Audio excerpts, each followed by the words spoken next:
So gusto kong tanungin po, itong ating vloggers na ito, kayo po mga vlogger natin, do you agree with what Miss Joey Cruz said? Every one of you could be able to answer, if you agree. Kami po na mga content creators, nasa public eye din po kami, gaya po ninyo.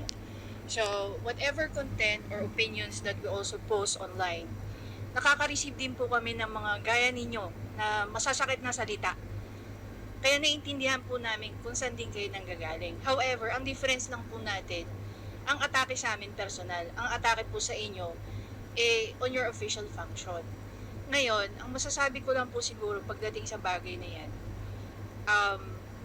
kami po, pinapabayaan po namin yung mga haters namin at saka bashers to air out what they think and feel about what we say.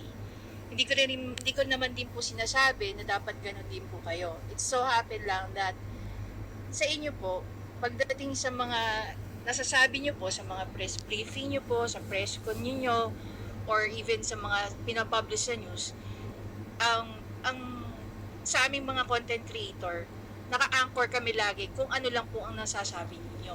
Mr. Chair, Miss Batalya, Yes, po. gusto ko lang pong banggitin din, no?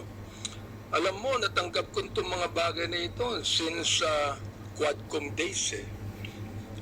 Hindi ako binabas ng sino man bago ang Quadcom. Bakit kaya?